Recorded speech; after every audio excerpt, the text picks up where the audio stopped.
You're not going to get it again. Do you understand? So if you violate this probation, you're going to be back in here. I'm going to remember, because y'all been, unfortunately, for certain people. I'm sorry. You're going to be homeless. Listen, I appreciate what y'all are saying, but I didn't get. I did not get you here. I'm going to find that you entered your plea of guilty freely and voluntarily, find sufficient evidence to find you guilty. However, I'm going to follow the agreement and defer all proceedings and place you on probation for a period of 5 years. Ma'am. So you're Chelsea Allen, and Miss Allen, you were previously in court, entered a plea of guilty to the state jail felony offense of abandoning or endangering a child. I've received a copy of the pre-sentence report. Has everyone had an opportunity to review that report? Yes, Judge. Are there any additions or corrections? No. So you went through an outpatient substance abuse treatment just last year, right? And you did that through Spindletop, and you're still smoking marijuana a week before court. Are you smoking marijuana? Did you smoke marijuana a week ago? Yeah, shut up. Yes. So based on that, and based on the fact that you've had outpatient treatment and you're smoking marijuana a week before court, obviously that gives me concern, and I'm going to, any other? I think the court will address this with the way you're fashioning this probation, but she did minimize, and I highlighted. I did too. She kind of minimized her responsibility for this offense.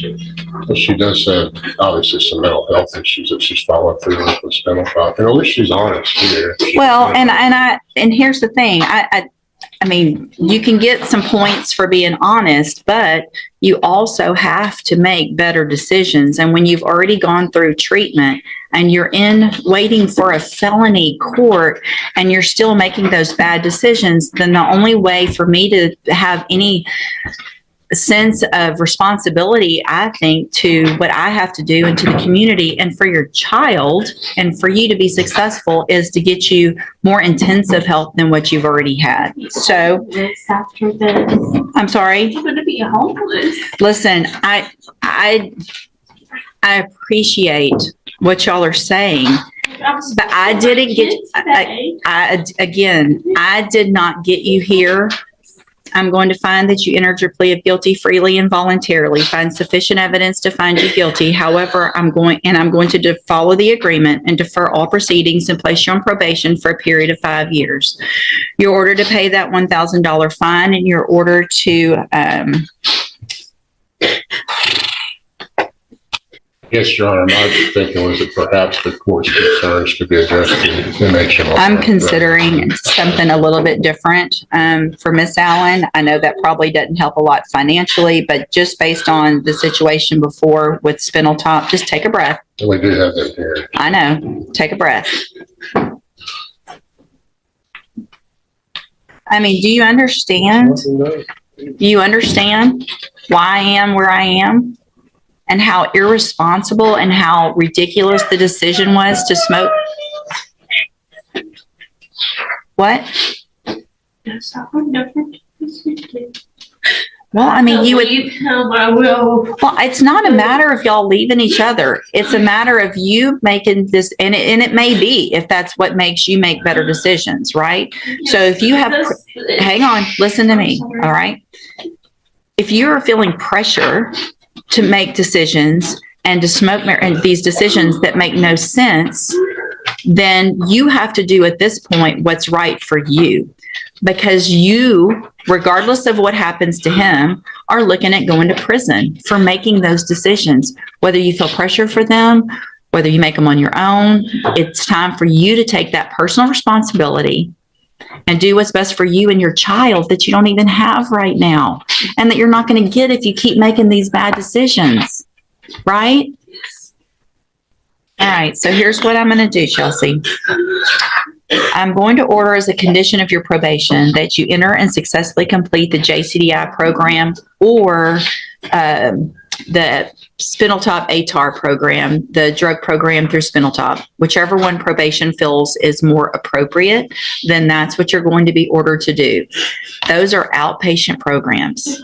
That means you can be out, you can try to salvage whatever you can without his income for a few months, and you can make some decisions This is it, her final on warning. what's best for you. 5 years of Right? probation, strict And conditions, you can make and those zero room decisions for without any mistakes. pressure. One wrong Okay? move, So, and this second This is your chance disappears opportunity. instantly. This is it, her final warning. 5 years of probation, strict conditions, and zero room for mistakes. One wrong move, and this second chance disappears instantly. I don't always remember things, and they can tell you that.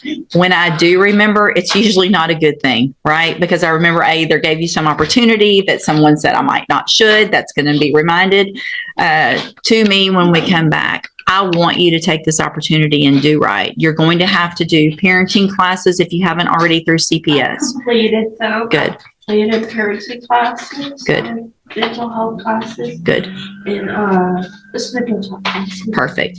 So as far as you having visitation with your child, what is the situation and are there any court orders right now? The court order for the visitation for our child is that we are supposed to visit him every Sunday from 1 to 5. So y'all have some family court orders already? Yes. Is that through CPS and the family court or just CPS? I believe it's through the family court. Okay, They But you- told us when our case got closed that they were waiting for the judge to sign off on the agreement we made for visitations. Okay. And so here's the thing, I'm fine with visitation, but it's not going to be unsupervised until I make sure that you it's get, not allowed to be. okay. I'm sorry. That's okay. That's okay. So if you get to a point in the family law matter where they start allowing unsupervised visitation, you need to talk to your probation officer about that so that I can then modify if I feel like it's appropriate and you've done everything you're supposed to on probation,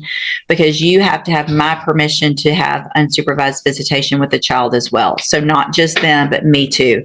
And that's going to depend on how you're doing in JCDI or through the Spindletop Mental Health and substance abuse services. If you're doing everything you're supposed to, you're following all those rules, you've done everything through CPS and family court, then I want you to get your child back. I want you to have those visitations and be working towards that.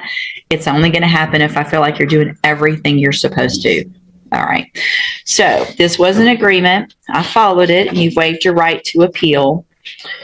I'm going to hand you the trial court certification that shows this was that agreement, and so you have waived it. Anything else, Mr. Coleman? No, Judge. Okay. So again, Ms. Allen, I want you to take advantage of this opportunity, right?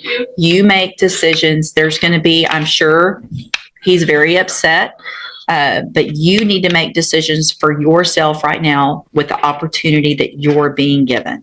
Okay? Yes. All right. Have a seat. Probation. I'll talk to you when she's ready. Just